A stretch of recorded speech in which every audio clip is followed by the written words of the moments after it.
বাংলাদেশের সংখ্যালঘুদের ওপর অত্যাচার হবে, জুলুম হবে, তাদের গাড়ি বাড়ি পোড়ানো হবে, এটা আমি হিন্দু মুসলিম কিচ্ছু বুঝি না। অন্যায়কে অন্যায় বুঝি,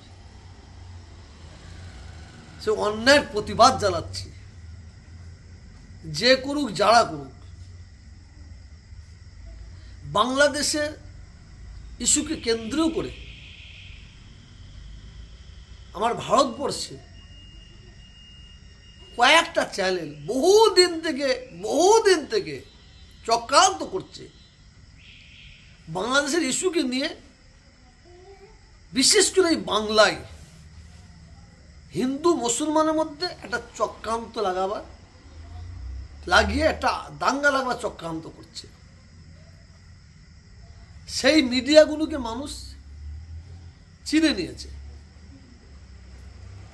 যখন চ্যানেলে তাদের মিডিয়াগুলো আসে সঙ্গে সঙ্গে ঘুরিয়ে দেয়, দেখে না মানুষ। আর কয়েকটা ব্যক্তি তারাও বাংলাদেশের ইস্যুকে নিয়ে তারা ভারতবর্ষে বিশেষ করে বাংলায় একটা দাঙ্গা লাগাবার, অশান্তি লাগাবার চক্রান্ত করে, এটাও মানুষ বুঝে নিয়েছে।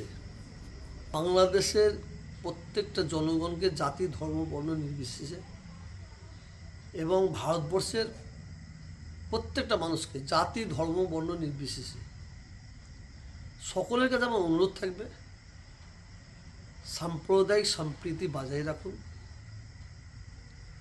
কিছু মিডিয়া আছে তারা বাংলাদেশের ইস্যুকে নিয়ে, আমাদের ইন্ডিয়ার ইস্যুকে নিয়ে তারা হিন্দু মুসলমানের মধ্যে একটা দাঙ্গা লাগাবার চক্রান্ত করছে এবং কিছু অসৎ চরিত্র রাজনীতির নেতারা তারা ঘোলা জলে মাছ ধরতে বেরিয়েছে। বাংলাদেশের সংখ্যালঘু আমার হিন্দু ভাই বোনেদের প্রতি অত্যাচার হবে, এটা কোনোদিন গ্রহণ করা যায় না। তার প্রতিবাদ আমি জানাচ্ছি। আমি বাংলাদেশ সরকারের কাছে অনুরোধ করব যে হিন্দু ধর্মের একজন সাধুকে যে গ্রেপ্তার করেছে দেশদ্রোহী অপরাধের জন্য, আমি অনুরোধ করব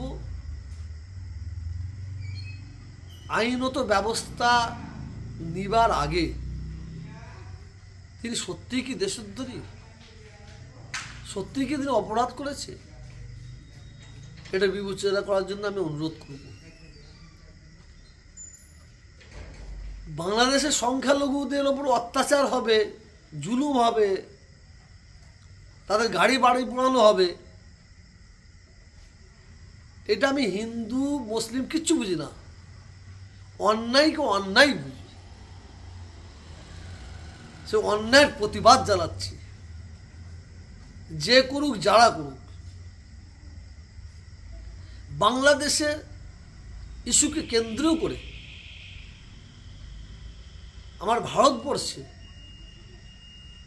কয়েকটা চ্যানেল বহুদিন থেকে চক্রান্ত করছে বাংলাদেশের ইস্যুকে নিয়ে, বিশেষ করে এই বাংলায় হিন্দু মুসলমানের মধ্যে একটা চক্রান্ত লাগিয়ে একটা দাঙ্গা লাগাবার চক্রান্ত করছে। সেই মিডিয়াগুলোকে মানুষ চিনে নিয়েছে। যখন চ্যানেলে তাদের মিডিয়াগুলো আসে সঙ্গে সঙ্গে ঘুরিয়ে দেয়, দেখে না মানুষ। আর কয়েকটা ব্যক্তি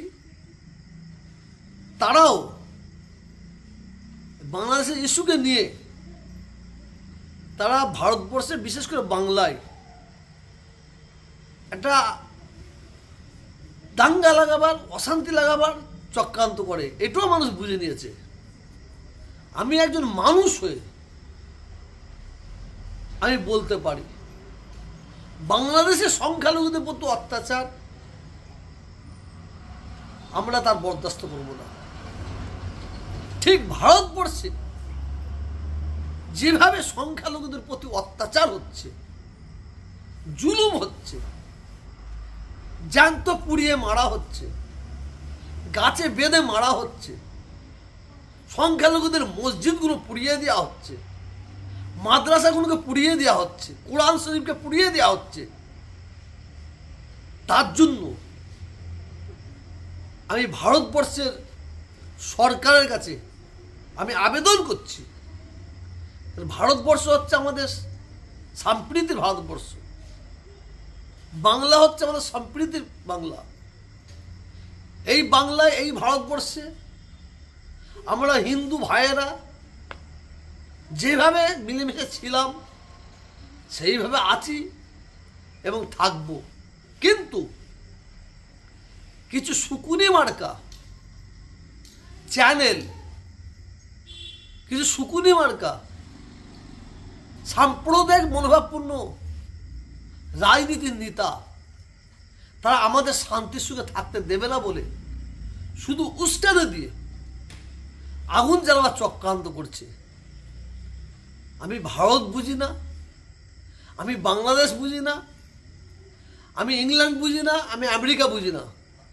সারা পৃথিবীতে যে যেখানে আছে প্রত্যেকটা ধর্মের মানুষ তারা তাদের ধর্মের কাজ করবে, তারা ভাই ভাই মিলেমিশে থাকবে, তারা তাদের মধ্যে ঐক্য থাকবে, এটি আমি আশা করি। বাংলাদেশে যে সংখ্যালঘুদের প্রতি অত্যাচার হচ্ছে, বিশেষ করে যাকে চিন্ময় বলে যে ব্যক্তিকে, চিন্ময় কৃষ্ণ দাস যাকে গ্রেফতার করা হয়েছে, আমি দাবি রাখব মিথ্যা কেস দিয়ে তাকে ফাঁসানো না হয়, মিথ্যা কেস দিয়ে তাকে ফাঁসানো না হয়। আমি দাবি রাখবো তাকে অতি শিগগিরই মুক্তি দেওয়ার জন্য আমি দাবি রাখবো। ভারতবর্ষে যেভাবে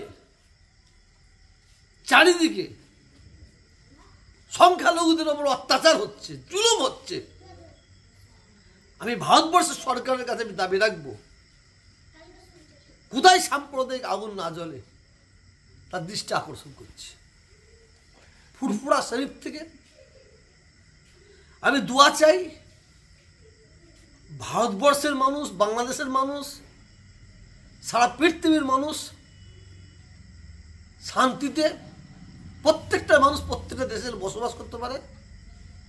আর আমাদের প্রত্যেককে